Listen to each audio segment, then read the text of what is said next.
Hi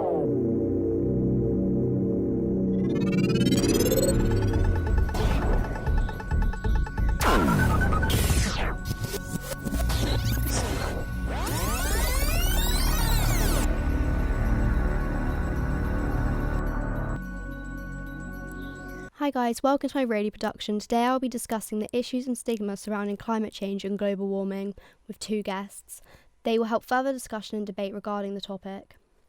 Since 1969, the world's population has more than doubled, and according to research, by 2100 our planet is going to become 4 degrees warmer. As well as this, another mass extinction will have happened by then, if not two. I've got Finn here with me to further discuss these issues and the things she does to help our planet.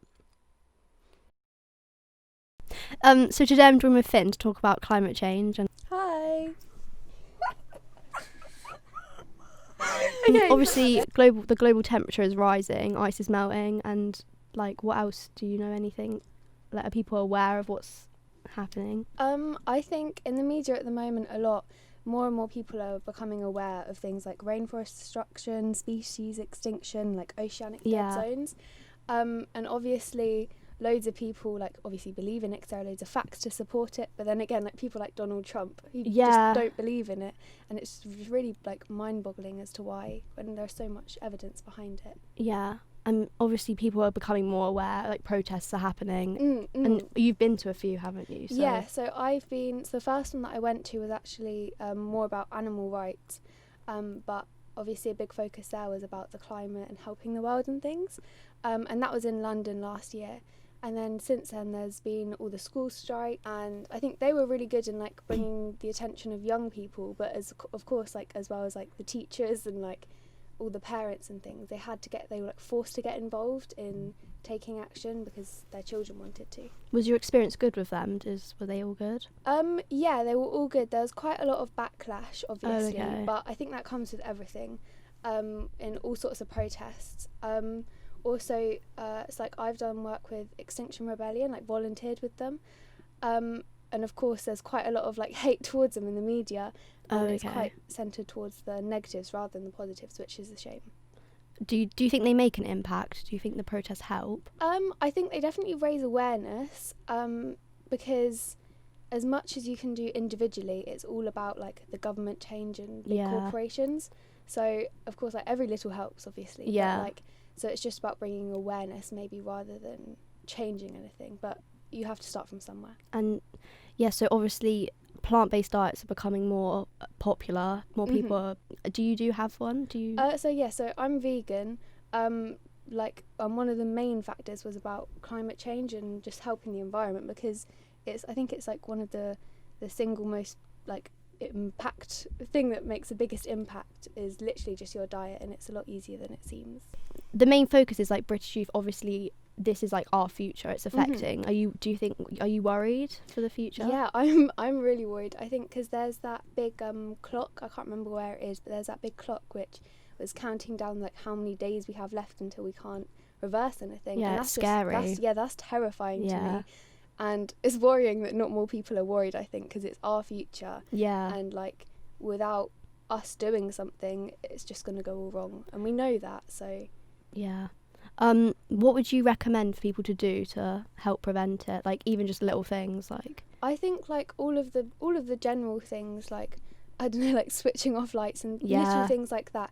But just not even your actions, just thoughts and being aware of what you do.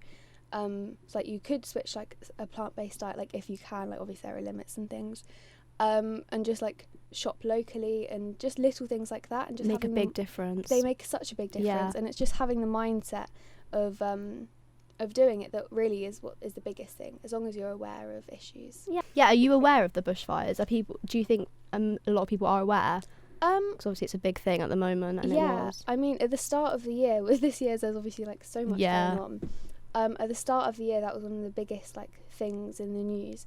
I think it was 2019 in summer to quite recently at the start of 2020 when the Australian bushfires were, and that's the worst that it's ever been. So I think now they seem to be kind of forgotten about just because of COVID and everything else, but I think it's really important that we keep talking about them, because Like, Yeah, well, they like just half a billion affect. animals have been killed, like all these Which is things. devastating. Yeah, it is really devastating. How do you think they affect the British youth? The fires, I think they're quite a good like warning to us as to what can happen. Obviously, yeah, obviously like bushfires aren't common, obviously in England, and Britain, but it's just a really significant warning that things like this do happen, and they can happen really easily. Like as the world temperature is rising and like, the climate is changing completely. Like even the weather at the moment, like I know British weather is like always changing, but it's just getting worse and worse. Yeah, and it can only get worse if no If action's nothing taken. happens, yeah. Yeah. Okay, well, thank you for speaking to me. Thank you for having me on. Yeah. In just 40 years, the ice at sea has reduced by 40%. The oceans are now unable to absorb the excess heat from us humans, which is causing oceans to heat up. We, as a group of young British youth, are the generation that this burden falls upon, sadly. The next person I'm going to be speaking to is Elliot, to hear about the little things he does in his day-to-day life to help save our planet. Do you believe in global warming, and why? Absolutely, I believe in global warming. I feel like if you don't believe in global warming, you're just severely, of ill mind, as it were, an idiot. How scary is it by the 2100s? That's going to happen. That's only 80 years' time. Yeah. That's scary shit, man. I mean, we might not even be alive by then, but fuck me, that's scary.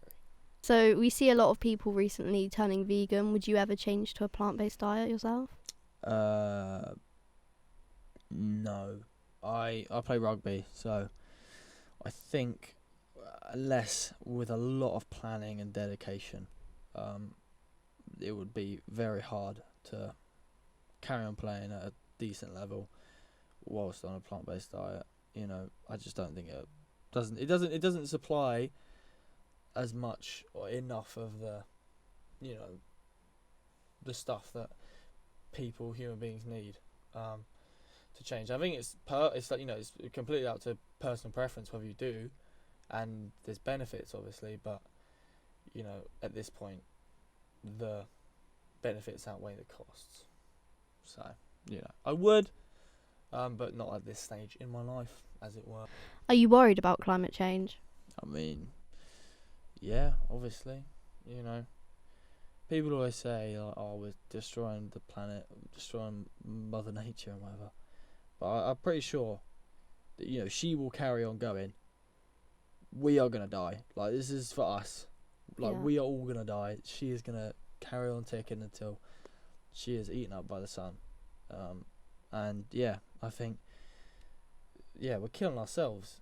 At the moment we are thriving. The Earth is declining, but those roles are going to be switched, reversed, whatever you want to call it, in 10-20 years time, and there's going to be a rapid decline in human standard of living over the next 100 years, in my opinion, if we carry on ignoring it. So knowing what's going to happen to the Earth in the future, what are you going to do from now on to prevent it, or what do you do in your daily life? I mean, God.